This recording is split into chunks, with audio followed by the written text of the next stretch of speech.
Hello friends. आज हम इस वीडियो में बिहार स्टेट कक्षा 9 से 10 के लिए रुक्मणी पब्लिकेशन का वॉल्यूम 1 बुक से सेट 11 देखेंगे, जिसमें महत्वपूर्ण 100 प्रश्नों को सॉल्व करेंगे। सब्जेक्ट है मेरा सोशल साइंस। ध्यान रखिएगा, इससे पहले ऑलरेडी हमने 10 सेट करा रखा है। इन सभी वीडियो का लिंक डिस्क्रिप्शन में दिया हुआ है या फिर आप प्लेलिस्ट में जाके देख सकते हैं। ठीक, तो चलिए फिर शुरू करते हैं और देखते हैं आज का पहला सवाल।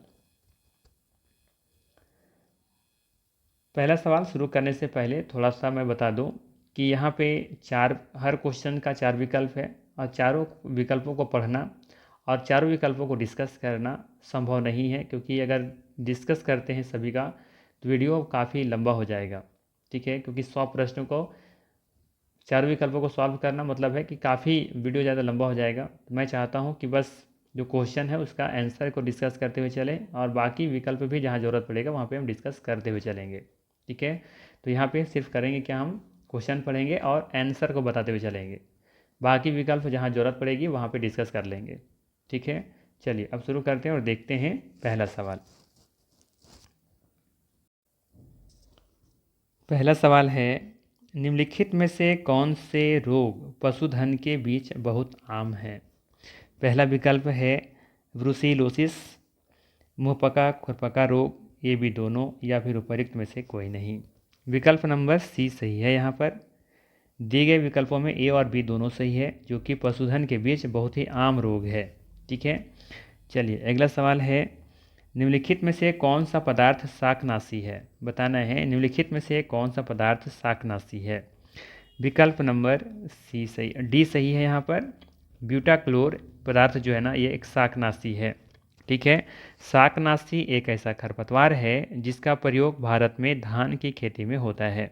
ठीक, अगला सवाल है, मूली एक उदाहरण है। मूली एक उदाहरण है, किसका उदाहरण है? तो याद रखिएगा, मूली एक तर्करूपी मूसला जल का उदाहरण है। मूली तर्करूपी मूसला जल का एक उदाहरण है।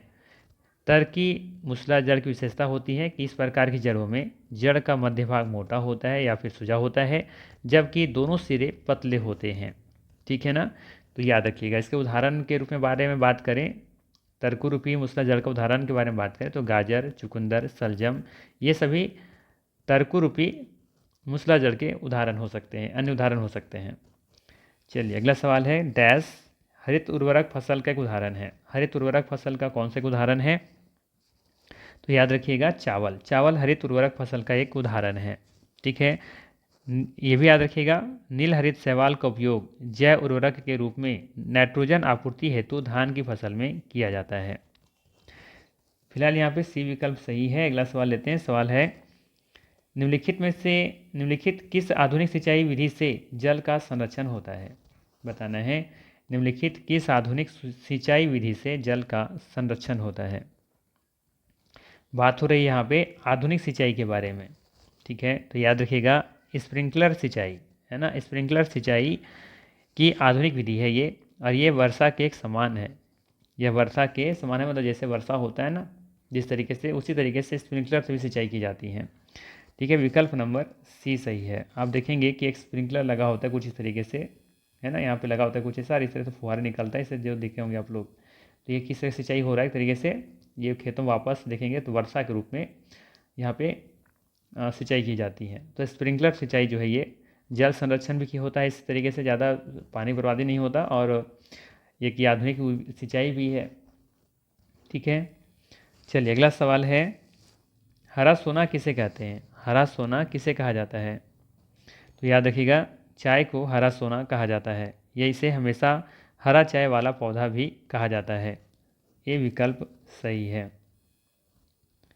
अगला सवाल है, हरित क्रांति में अधिक उपज देने वाले उन्नत बीजों का प्रयोग हुआ। हरित क्रांति में अधिक उपज देने वाले उन्नत बीजों का प्रयोग हुआ। कम उर्वरक तथा कम पानी, अधिक उर्वरक तथा कम पानी, कम उर्वरक तथा अधिक पानी, अधिक उर्वरक तथा अधिक पानी। आसान सा विकल्प दिए हुए हैं, सही आंसर है डी विकल्प। हरित क्रांति में अधिक उपज देने वाले उन्नत बीजों का प्रयोग अधिक उर्वरक तथा अधिक पानी का प्रयोग इसमें किया गया था। विकल्प डी सही है। अगला सवाल है कि फल तथा सब्जियों में मोम की घोल का उपयोग किया जाता है। फल तथा सब्जियों में मोम की घोल का उपयोग किया जाता है। किसके लिए किया जाता है? तो याद रखिएगा, उनका भंडारण काल बढ़ाने के लिए। विकल्प नंबर बी सही है। ठीक है, याद रखिएगा, मोम की सहायता से फलों और सब्जियों को अधिक दिनों तक सुरक्षित रखा जा सकता है, लेकिन यह परिरक्षण से भिन्न है। परिरक्षण अलग चीज़ है, ठीक है, याद रखिएगा, जबकि यहाँ पे भंडारण जो है वो अलग चीज़ है, संरक्षण अलग चीज़ है, वो दोनों में अलग है। अगला सवाल है कि जैव विविधता को अधिकतम संकट है। जैव विविधता का अधिकतम संकट है, किससे संगठन किससे ज़्यादा संकट है? बायो जो डाइवर्सिटी होती है ना, उसका संकट ज़्यादा किससे है, ये आपको बताना है। तो विकल्प नंबर ए सही है यहाँ पर कि प्राकृतिक निवास एवं वनस्पतियों के विनाश से। अगर हम ज़्यादा प्राकृतिक निवास और वनस्पतियों को विनाश करते हैं तो जैव विविधता को उससे अधिक संकट देखने को मिलेगी। अगला सवाल है, भूमिगत जल को दूषित करने वाले अजैविक प्रदूषक हैं। भूमिगत जल को दूषित करने वाले अजैविक प्रदूषक कौन से हैं? प्रदूषक दो तरह के होते हैं, एक जैविक प्रदूषक होता है और एक अजैविक प्रदूषक होता है। ठीक है, तो यहाँ पे देखेंगे जो सही आंसर है वो है आपका विकल्प नंबर सी सही है, आर्सेनिक। आर्सेनिक एक ये अजैविक प्रदूषक है, जो कि विषाणु, शैवाल और बैक्टीरिया इसमें जान होते हैं ना, तो ये सभी जैविक प्रदूषक हो गए। लेकिन आर्सेनिक क्या है, एक इसमें किसी तरह का जीवन नहीं होता, लाइफ नहीं होता, तो ये क्या है, एक अजैविक प्रदूषक है आर्सेनिक। अगला सवाल है, निम्नलिखित ऊर्जा स्रोतों में से कौन पर्यावरणीय प्रदूषण नहीं उत्पन्न करता है? नाभिकीय ऊर्जा, सौर ऊर्जा, पेट्रोलियम ऊर्जा, कोयला ऊर्जा। कोयला, पेट्रोल और नाभिकीय ऊर्जा ये सभी देखेंगे कि पर्यावरणीय प्रदूषण उत्पन्न करते हैं, जबकि सौर ऊर्जा यहाँ पर पर्यावरणीय प्रदूषण उत्पन्न नहीं करते हैं। विकल्प नंबर बी सही है। अगला सवाल है, पारिस्थितिकी निकाय के रूप में आर्द्रभूमि निम्नलिखित में से किस हेतु उपयोगी है? विकल्प नंबर डी सही है, अर्थात सभी विकल्प यहाँ पे सही होगा। पोषक, पुनः प्राप्ति एवं चक्रण हेतु, पौधों द्वारा अवशोषण के माध्यम से भारी धातुओं को अवमुक्त करने हेतु, और साथ ही साथ तलछट रोककर नदियों को गादीकरण कम करने हेतु।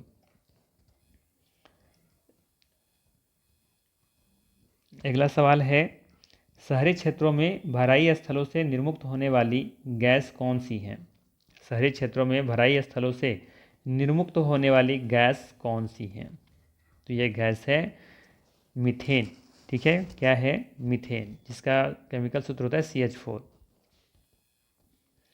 अगला सवाल है कि बास्तिल का पतन किस तिथि को हुआ था? बास्तिल का पतन किस तिथि को हुआ था?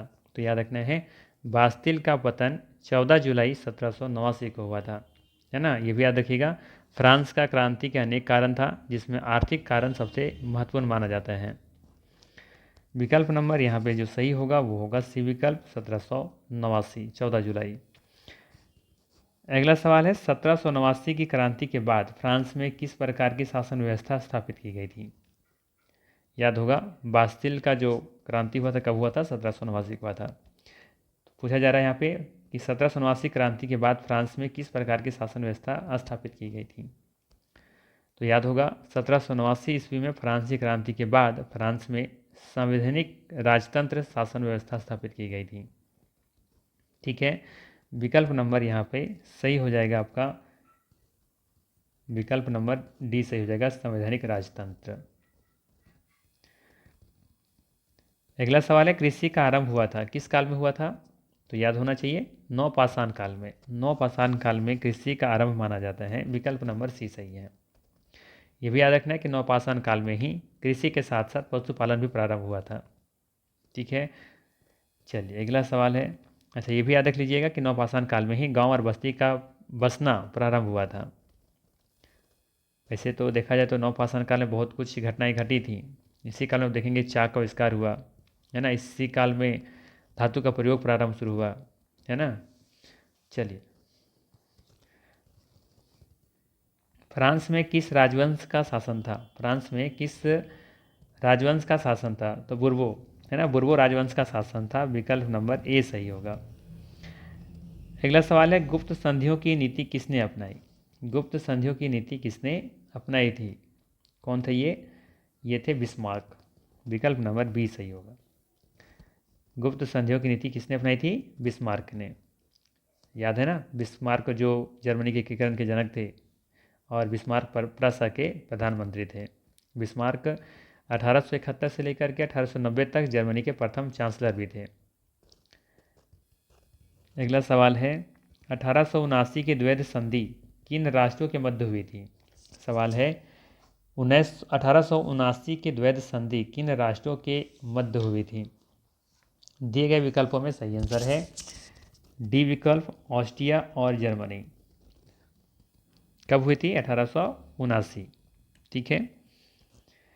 अगला सवाल है हंगरी की भाषा क्या है? हंगरी की भाषा है मैग्यार। मैग्यार याद रखिएगा, हंगरी की भाषा है। ठीक है, और यहाँ की राजधानी है बुडापेस्ट। ठीक है ना। और मुद्रा के बारे में बात करें तो हंगरी देश की मुद्रा है फॉरिंट। क्या है? फॉरिंट है। अगला सवाल है जॉलवेराइन जॉलवेराइन जॉलवेराइन की स्थापना किस राज्य ने की? जॉलवेराइन की स्थापना किसने की थी? परसा ने की थी। विकल्प नंबर ए सही है। प्रथम इंटरनेशनल की स्थापना हुई थी। प्रथम इंटरनेशनल की स्थापना हुई थी, कब हुई थी? तो प्रथम इंटरनेशनल की स्थापना लंदन में हुई थी और 1864 ईस्वी में हुई थी। ये दोनों चीज़ें याद रखिएगा। डी विकल्प सही है।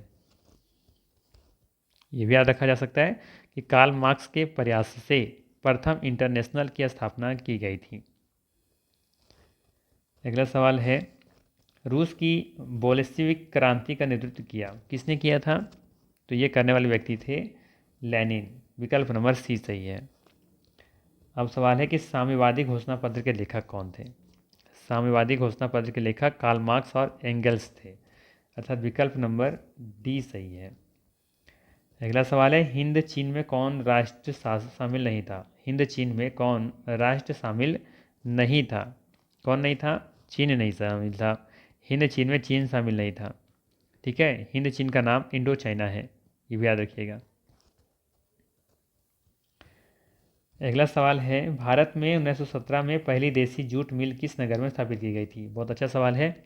भारत में 1917 में पहली देसी जूट मिल किस नगर में स्थापित की गई थी?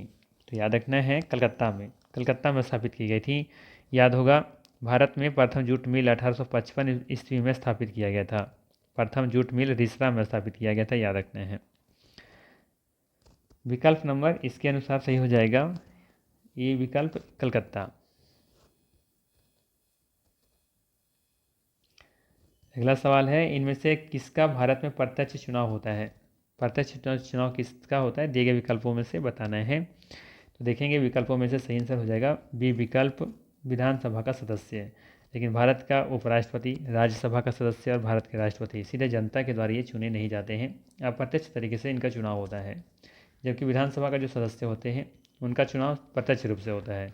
विधानसभा का सदस्य हो या लोकसभा का सदस्य हो, इन दोनों का चुनाव प्रत्यक्ष तरीके से होता है। भारत में संविधान संशोधन द्वारा किया जा सकता है। किसके द्वारा किया जा सकता है? जाहिर सी बात है संसद के द्वारा किया जाएगा। अगला सवाल है पंचायत के चुनावों में राजनीतिक दलों की साझेदारी का किसने विरोध किया था? पंचायत के चुनावों में राजनीतिक दलों की साझेदारी का किसने विरोध किया था? ये विरोध करने वाले व्यक्ति कौन थे? ये व्यक्ति थे जयप्रकाश नारायण।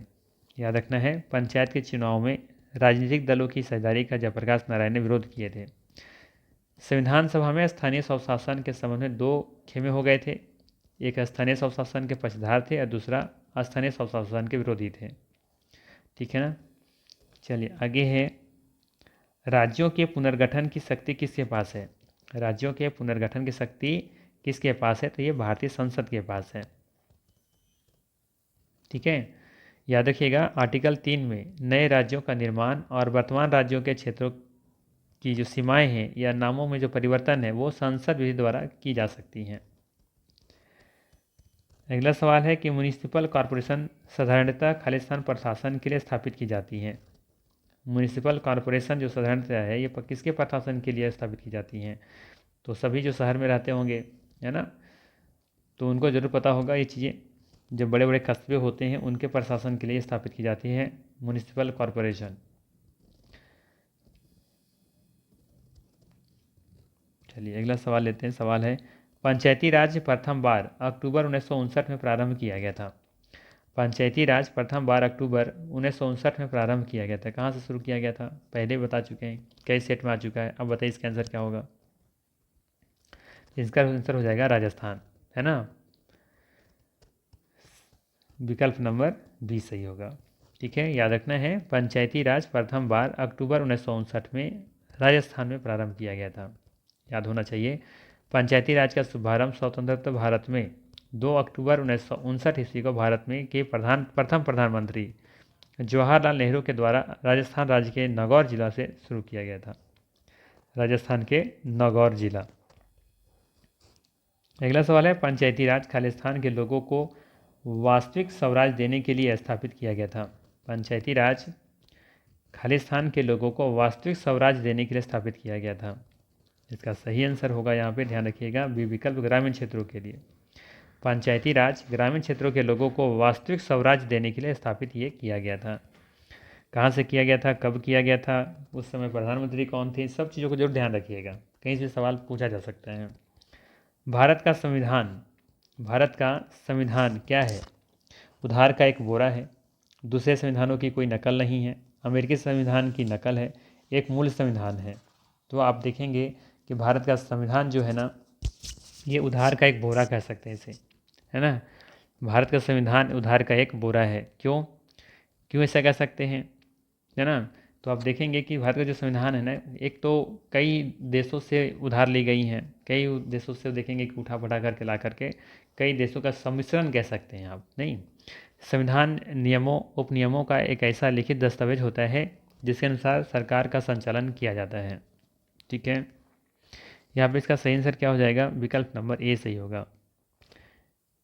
याद ही होगा कि भारत का संविधान विश्व का सबसे लंबा लिखित संविधान है। ठीक है, अगर हम बात करें मूल संविधान की, तो भारत के मूल संविधान में कुल 395 अनुच्छेद, 22 भाग और 8 अनुसूचियाँ हैं। वर्तमान में तो भी 12 अनुसूचियाँ हैं, लेकिन मूल्य संविधान में 8 अनुसूचियाँ थीं। ठीक है, वर्तमान में अब देखेंगे कितना भाग है, 22 भाग था मूल्य में, अभी वर्तमान में 25 भाग हो चुका है, जबकि अनुसूचियाँ 8 थीं, अब 12 हो चुकी हैं। ठीक है, और 395 अनुच्छेद थे, आर्टिकल्स थे, अब 450 हो चुके हैं। ठीक है, तो ये आप तो चाहे तो याद रख सकते हैं। लेते हैं सवाल नंबर 35। भारतीय संविधान के अनुच्छेद 14 में लिखा हुआ कानून के समक्ष समानता किस देश के संविधान से लिया गया है? तो ये लिया गया है ब्रिटेन से, विकल्प नंबर ए सही है। ये सब चीज़ें याद रखिए कि ब्रिटेन से हमने क्या क्या लिया है, संयुक्त राज्य अमेरिका से क्या लिया है, फ्रांस से क्या लिया है, पूर्व सोवियत संघ से हमने क्या लिया है, वहाँ से जापान से क्या लिया है। ये सब अक्सर एग्जाम में पूछे जाते हैं। अगला सवाल है कि राज्यसभा में प्रतिनिधित्व में शामिल है। राज्यसभा में प्रतिनिधित्व में शामिल है, क्या शामिल है? तो विकल्प नंबर डी यहाँ पे सही होगा, उपयुक्त में से एक से अधिक यहाँ पे शामिल है। ठीक है, अब देखेंगे पहला यहाँ दिया हुआ है नागरिकों के द्वारा सीधे चुने गए सदस्य, है ना। नहीं, ये तो गलत है ना। नागरिकों के द्वारा सीधे चुने गए सदस्य राज्यसभा में प्रतिनिधित्व नहीं करते हैं, ये क्योंकि अप्रत्यक्ष तरीके से यहाँ पर चुने जाते हैं। बी विकल्प में है कि प्रत्यक्ष रूप से नागरिकों के द्वारा उनके प्रतिनिधियों के माध्यम से चुने गए सदस्य, हाँ ये सही है। और भारत के राष्ट्रपति द्वारा मनोनीत सदस्य, तो भारत के राष्ट्रपति के द्वारा भी कुछ सदस्यों को मनोनीत किया जाता है, तो ये भी सही है। तो बी और सी सही है, अर्थात एक से अधिक विकल्प सही होगा। अगला सवाल है, एक पंचायत समिति किस स्तर पर एक पंचायती राज संरचना का संचालन करती है? एक पंचायत समिति किस स्तर पर एक पंचायती राज संरचना का संचालन करती है? तो याद रखिएगा, ब्लॉक स्तरीय निकाय पर। अगला सवाल है, संप्रभुता राज्य का पूर्णता है, यह किसने कहा है? संप्रभुता राज्य की पूर्णता है, यह किसने कहा? ये बातें कही गई थी जिनो बोंदा के द्वारा, विकल्प नंबर ए सही है। अगला सवाल है कि पंचायत समिति के प्रधान का चुनाव कौन करते हैं? सवाल है, पंचायत समिति के प्रधान का चुनाव कौन करते हैं? याद रखिएगा, पंचायत समिति के सदस्य करते हैं, विकल्प नंबर सी सही है।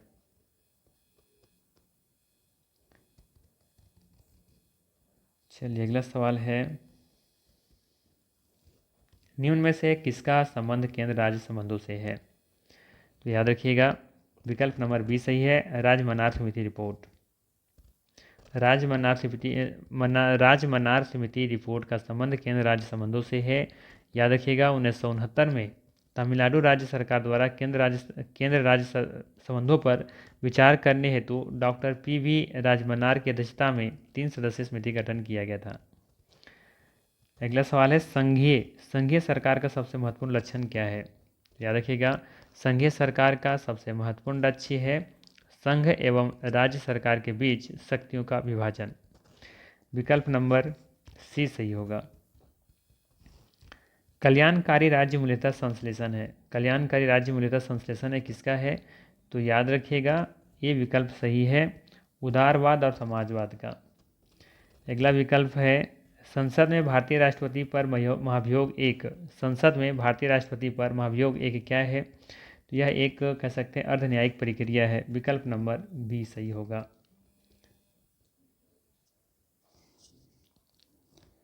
अगला सवाल है केंद्र और राज्यों के बीच शक्तियों के वितरण के लिए भारत का संविधान 3 सूचियों को प्रस्तुत करता है। निम्नलिखित अनुच्छेदों में से कौन से 2 अनुच्छेद शक्तियों के वितरण को विनियमित करते हैं? सही आंसर होगा इसका विकल्प नंबर ए, अनुच्छेद 245 तथा अनुच्छेद 246। अगला सवाल है किस देश के बारे में यह कहा गया है कि यहाँ कोई संविधान नहीं है? किस देश के बारे में यह कहा गया है कि यहाँ पर कोई भी संविधान नहीं है? ये कहा गया है ग्रेट ब्रिटेन के बारे में। ग्रेट ब्रिटेन विश्व का इकलौता देश है जिसके संविधान का निर्माण न तो किसी योजना अनुसार हुआ है और न ही इसे लिखित स्वरूप दिया गया है। ग्रेट ब्रिटेन का कोई संवैधानिक दस्तावेज नहीं होने के कारण यह कहा जाता है कि यहाँ कोई संविधान नहीं है। विश्व का पहला लिखित संविधान संयुक्त राज्य अमेरिका के पास है। भारत का संविधान विश्व का सबसे बड़ा लिखित संविधान है, याद रखना है। अगला सवाल है निम्नलिखित में से कौन सा विषय भारत में संघ सूची का नहीं है?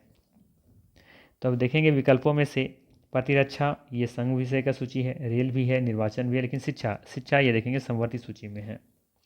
विकल्प नंबर डी सही है, बाकी विकल्प जो है वो संघ सूची का हिस्सा है। अगला सवाल है निम्नलिखित में से कौन सा युग्म सही सुमेलित नहीं है? तो बात करें यहाँ पे सुमेलित नहीं है तो यहाँ पे देखेंगे फर्स्ट विकल्प ही सही दिख रहा है। यहाँ पे Jawaharlal Nehru marks Gandhi and socialism ये गलत कथन है। बाकी राम मनोहर लोहिया ये विल टू पावर इन्हीं के द्वारा लिखी गई हैं। एम.के. गांधी हिंद स्वराज इन्हीं से संबंधित है। कार्ल मार्क्स से संबंधित है दास कैपिटल, जबकि मार्क्स और गांधी एंड सोशलिज्म ये जवाहरलाल नेहरू से संबंधित नहीं है, याद रखिएगा। मार्क्स गांधी एंड सोशलिज्म पुस्तक के लेखक हैं अमिताभ भट्ट। कौन है? अमिताभ भट्ट है। अगला सवाल है निम्नलिखित में से किसका कथन है कि मुद्रा क्रय शक्ति का अस्थायी वास है? किसने कहा था कि मुद्रा क्रय शक्ति का अस्थायी वास है? ये व्यक्ति थे मिल्टन फ्रीडमैन। विकल्प नंबर बी सही है। अगला सवाल है निम्नलिखित में से कौन सी योजना भारत में महिलाओं के उत्थान के लिए नहीं है? बेटी बचाओ बेटी पढ़ाओ ये तो है, ठीक है। सुकन्या समृद्धि योजना भी बेटियों के लिए ही है, एक तरह से कह सकते हैं। जेंडर बजटिंग और उजाला योजना, तो जेंडर बजटिंग भी है लेकिन यहाँ पे देखेंगे कि उजाला योजना ये महिलाओं के विकास के या उत्थान के लिए नहीं है। उजाला योजना की घोषणा 2015 में बिजली मंत्रालय ने उपभोक्ताओं को उद्दीपित या CFL बल्बों के बजाय LED बल्बों का उपयोग करने के लिए प्रोत्साहित किया था, ठीक है। विकल्प नंबर डी सही है। भारत में बार बार किसानों की ऋण माफ़ी के कारण क्या समस्या उत्पन्न हो सकती हैं? भारत में बार बार किसानों की ऋण माफ़ी के कारण क्या समस्या उत्पन्न हो सकती हैं? तो यह नैतिक संकट आ सकता है यहाँ पर, ठीक है ना। भारत में बार बार किसानों की ऋण माफ़ी के कारण नैतिक संकट की समस्या उत्पन्न हो सकती है। नैतिक संकट है क्या? तो याद रखिएगा जब एक पक्ष यह जानते हुए भी अनुचित जोखिम उठाता है कि उसे प्रतिकूल परिणामों के लिए जवाबदेह नहीं ठहराया जाएगा, इसे नैतिक संकट कहते हैं। क्या मतलब? मतलब ये है कि जब मुझे पता है कि हम अगर ये लोन लेते हैं, अगर लोन लेते हैं बैंकों से और एक समय पता है कि हमें माफ़ी मिलेगा ही, ऋण माफ़ कर ही दिया जाएगा, गलत तरीके से हम बार बार लोन इसलिए ले रहे हैं कि माफ़ तो होना ही होना है, तो ये फिर नैतिक संकट के अंतर्गत आता है, ठीक है। तो वही लिखा है भारत में बार बार किसानों की ऋण माफ़ी के कारण क्या समस्या उत्पन्न हो सकती है? तो ये नैतिक संकट उत्पन्न हो सकती हैं, ठीक है ना। सिंपल सा इसका तात्पर्य यह है कि कृषि ऋण माफ़ी के मामले में किसान अधिक ऋण ले सकते हैं क्योंकि वे यथोचित चुका सकते हैं, क्योंकि वे निश्चित हैं कि यदि वे भुगतान करने में असमर्थ हैं तो सरकार उनके ऋणों को माफ़ कर देगी, है ना। चलिए आगे देखते हैं। और भी से बहुत सारी चीज़ें देखने को मिल सकता है, बाकी विकल्प फिलहाल यहाँ पे दिए विकल्पों में से डी सही है। इसके अलावा भी कई और कारण हो सकते हैं वहाँ पे। अगला सवाल है कि अंतर्राष्ट्रीय व्यापार में राउंड ट्रिपिंग एक पद्धति है। अंतर्राष्ट्रीय व्यापार में राउंड ट्रिपिंग एक पद्धति है, किसका है? तो ये है कर अपवंचन का। विकल्प नंबर बी सही होगा। ठीक है, राउंड ट्रैपिंग में टैक्स हेवन या अनअनुकूल कर क्षेत्राधिकारियों में बिचौलियों के माध्यम से पैसा भेजना शामिल है। इसका लक्ष्य होता है इसे विदेशी निवेश के रूप में प्रदर्शित किया जाना और करों या पूंजी नियंत्रण को टालना। अगला सवाल है कि निगम कर या फिर कारपोरेट टैक्स क्या है? तो याद रखिएगा ये है उद्ग्रहण संघ करता है, उसका सभाजन संघ तथा राज्य करते हैं। कारपोरेट टैक्स का उद्ग्रहण संघ करता है, उद्ग्रहण मतलब जो प्राप्त करता है वो संघ करता है, केंद्र सरकार करता है, जबकि विभाजन दोनों करते हैं, संघ भी और राज्य भी। अगला सवाल है कि निम्नलिखित में से कौन सा जैव ईंधन बायोफ्यूल की श्रेणी में नहीं है? तो बायोफ्यूल में आप देखेंगे कि बायोथिनाइल तो आता है, बायोडीजल भी आता है, गोबर गैस भी आता है, लेकिन ये सीएनजी नहीं आता है, कंप्रेस्ड नेचुरल गैस। ठीक है, डी विकल्प सही होगा। अच्छा, जैव ईंधन क्या है? तो याद रखिएगा जैव ईंधन को तरल, ठोस या गैसीय ईंधन के रूप में परिभाषित किया जाता है जो जैव भार के रूपांतरण से उत्पन्न होता है, जैसे कि गन्ना का मक्का, चारकोल या फिर जो बायो एथनॉल कह सकते हैं, और कचरे के अवायवीय अपघटन से जो बायोगैस बनता है, इन सब चीज़ों को कहते हैं जैव गैस। चलिए अगला सवाल है असममित सूचनाओं के साथ बाजारों के विश्लेषण हेतु निम्नलिखित में से किसे अर्थशास्त्र में नोबेल पुरस्कार दिया गया है? सही आंसर होगा विकल्प नंबर सी, जॉर्ज ए अकरलफ। अगला सवाल है किसी अर्थव्यवस्था में मुद्रा गुणक निम्नलिखित में से किस एक के साथ बढ़ता है? तो देखेंगे सही आंसर होगा यहाँ पे बी विकल्प, जनता की बैंकिंग आदतों में वृद्धि। अगला सवाल है भारतीय रुपये की पूर्ति परिवर्तनीयता के प्रश्न का परीक्षण जिस समिति के द्वारा किया गया वह है? कौन सी समिति के द्वारा किया गया था ये बताना है। सही आंसर होगा यहाँ पे, सवाल क्या है बात फिर से पढ़ लो। भारतीय रुपये की पूर्ण परिवर्तनीयता के प्रश्न का परीक्षण जिस समिति के द्वारा किया गया है वह है ये आपका तारापुर समिति। विकल्प नंबर सी सही होगा। 8 मूल उद्योगों के सूचकांक में निम्नलिखित में से किसको सर्वाधिक महत्व दिया गया है? 8 मूल उद्योगों के सूचकांक में निम्नलिखित में से किसको सर्वाधिक महत्व दिया गया है? तो याद रखिएगा विद्युत उत्पादन को दिया गया है। विकल्प नंबर बी सही है। ठीक है ना, 8 कोर उद्योगों का मासिक सूचकांक एक उत्पादन माया सूचकांक है।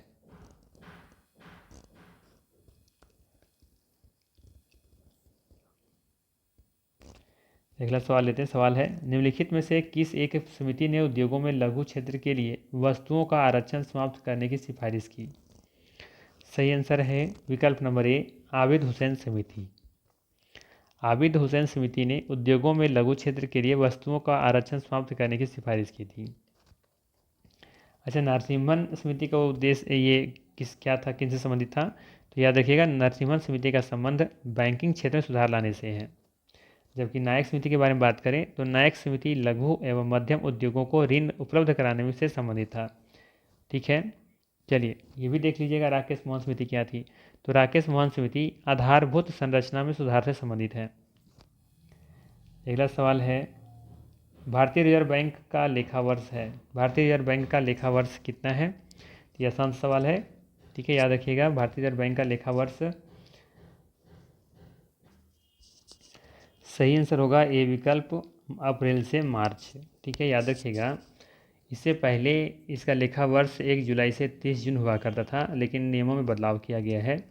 अब अप्रैल से मार्च तक इसका लेखा वर्ष होता है। ठीक है, ये बदलाव 2020-21 से हुआ है। अगला सवाल है भूमध्य रेखा, कर्क रेखा और मकर रेखा तीनों निम्न में से किस एक महाद्वीप से गुजरती हैं? ये तो आसान सा सवाल है, अगर मेरे साथ ज्योग्राफी पढ़ रहे होंगे तो इसका आंसर आप आसानी से दे पाएंगे। अफ्रीका एक ऐसा महादेश है जहाँ से भूमध्य रेखा, कर्क रेखा और मकर रेखा, ये तीनों रेखाएं गुजरती हैं यहाँ से। अगला सवाल है, ज्वालामुखी उद्गार नहीं होते हैं। ज्वालामुखी उद्गार नहीं होते, कहाँ पे नहीं होता है? तो याद होना चाहिए, बाल्टिक सागर में यहाँ पे ज्वालामुखी उद्गार नहीं होता है। चलिए अगला सवाल है,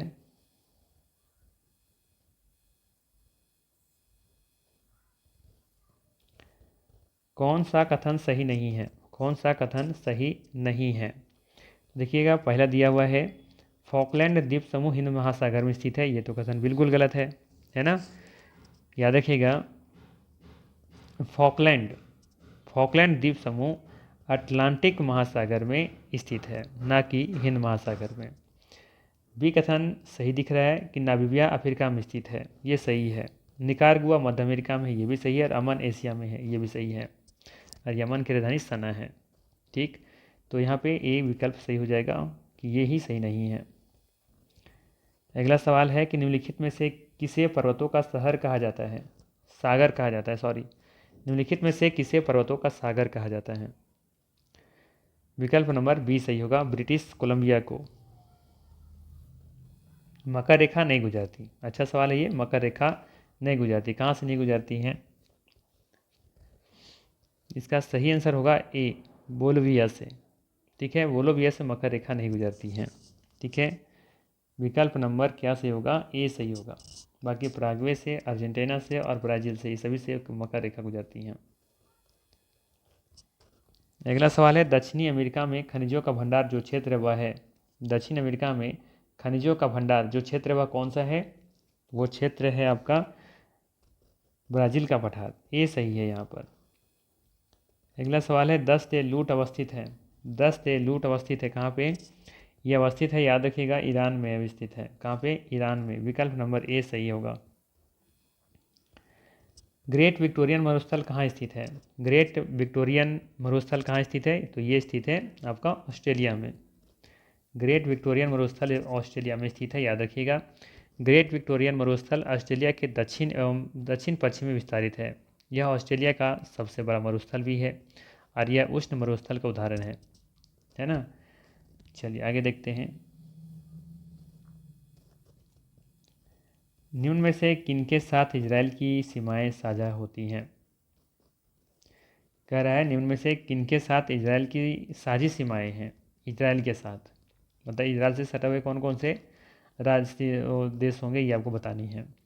ठीक है, तो अब देखेंगे कि इजराइल के साथ कौन कौन सटा हुआ है। लेबनान सटा हुआ है, सीरिया भी, जॉर्डन भी और मिस्र भी। विकल्प नंबर ए ही सही है हुआ यहाँ पर। अगला सवाल है, निम्नलिखित में से किस एक में माल्टा अवस्थित है? माल्टा है ना, तो ये माल्टा आप लोग को पता होगा, ये भूमध्य सागर में स्थित है।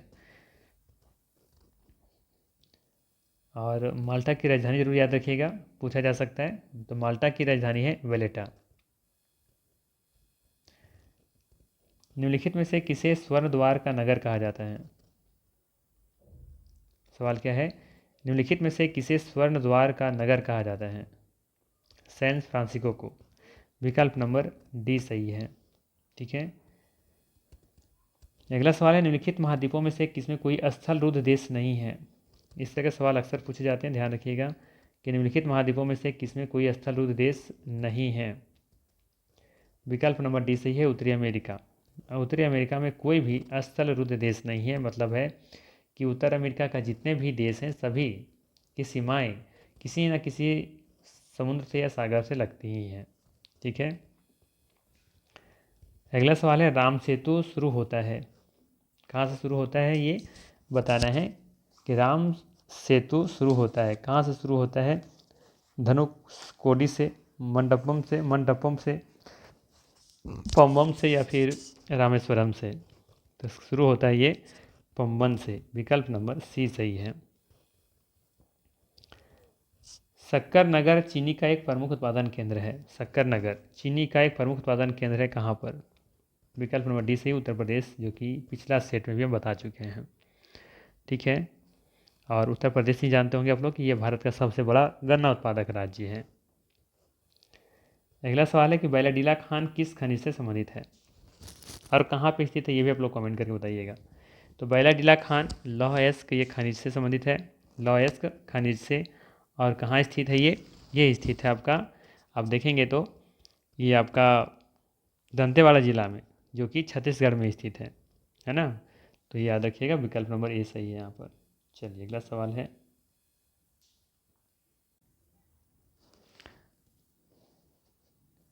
अगला सवाल है राष्ट्रीय एटलस और थीमेटिक मानचित्र संगठन स्थित है, बताना है राष्ट्रीय एटलस और थीमेटिक मानचित्र संगठन कहाँ स्थित है।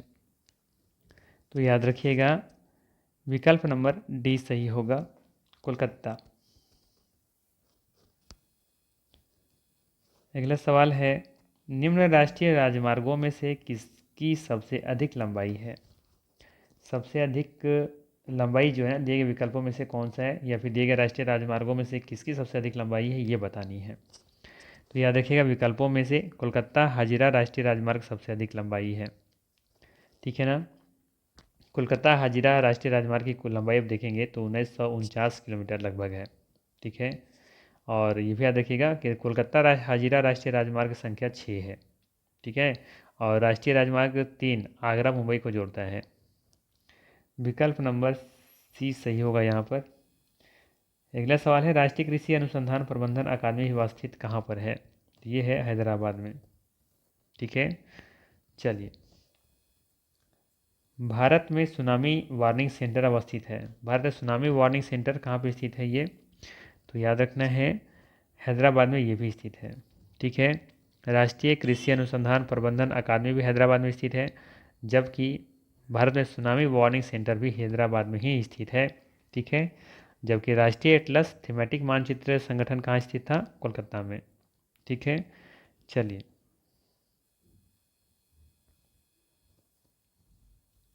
अगला सवाल है कि भारत की निम्नलिखित में से कौन सा उच्च तीव्रता की भूकंपीय मेखला में नहीं आता है।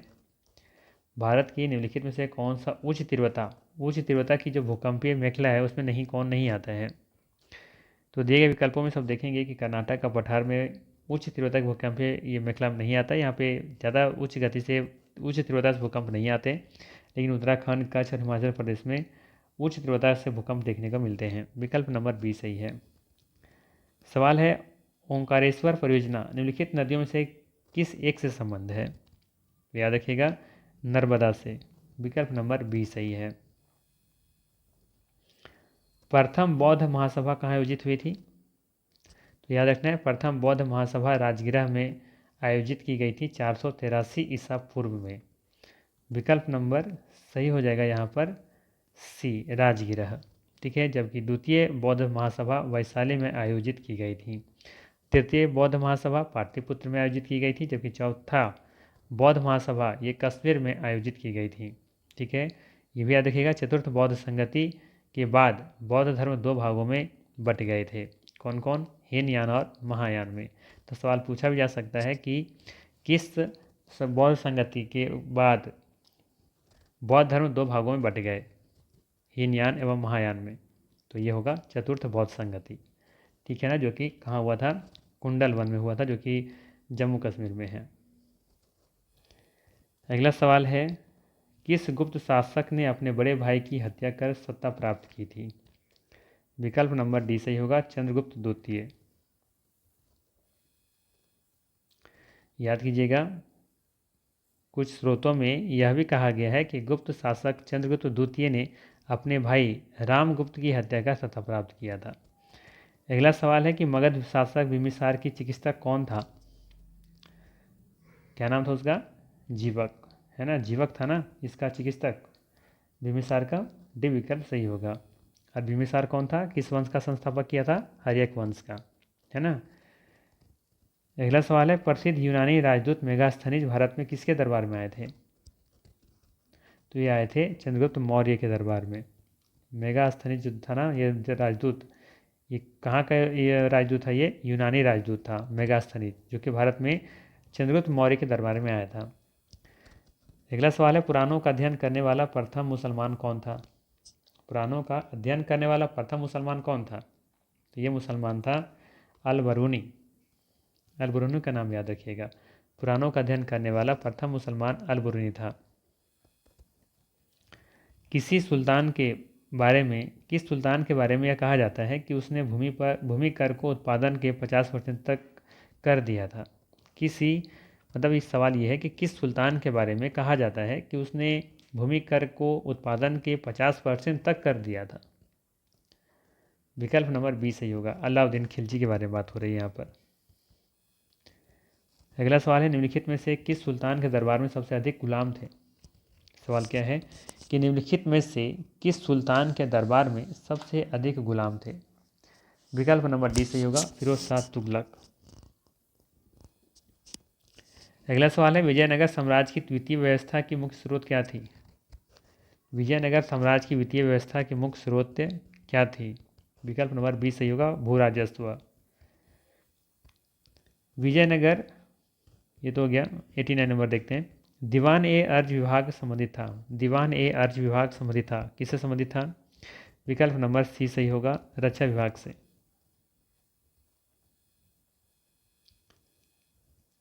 अगला सवाल है, 13वीं और 14वीं शताब्दी में भारतीय कृषि खेती नहीं करता था। सवाल है, 13वीं और 14वीं शताब्दी में भारतीय कृषक खेती नहीं करता था। किसका नहीं करता था। विकल्प नंबर डी सही होगा, मक्का का। अगला सवाल है, षड्यंत्रकारी संगठन किस संगठन को कहा गया था।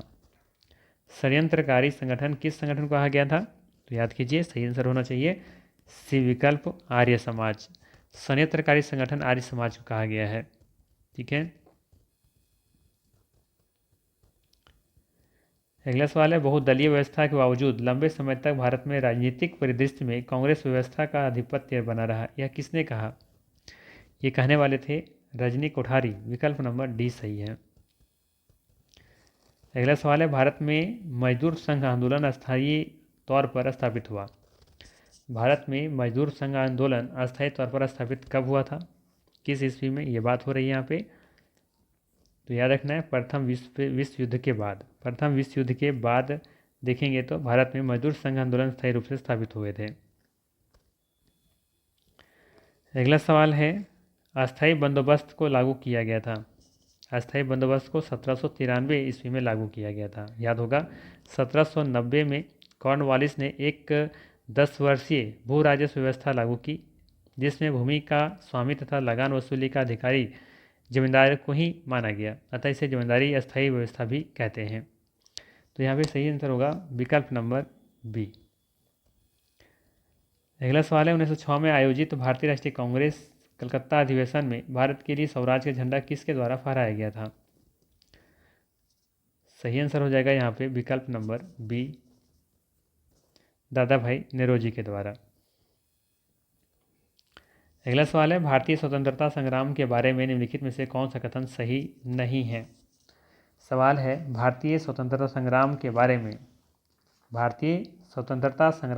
में निम्नलिखित में से कौन सा कथन सही नहीं है।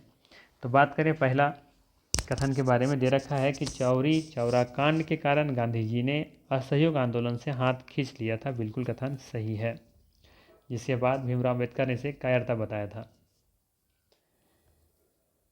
अगला सवाल है, अम्बेडकर जी ने नहीं बताया था, सुभाष चंद्र बोस ने कहा था ऐसा। ठीक है, चलिए। बी कथन में बोला जा रहा है कि गांधी जी ने अपना पहला प्रमुख सार्वजनिक भाषण बनारस हिंदू विश्वविद्यालय में दिया था, ये भी सही है। अगला सवाल है, अगला पॉइंट है कि वर्ष 1921 में महात्मा गांधी को गिरफ्तार कर लिया गया था, ये कथन गलत है। उपर्युक्त में से एक से अधिक यहाँ पे कथन गलत है, ऐसा नहीं, सिर्फ सी कथन गलत दिख रहा है, बाकी ये भी सही है।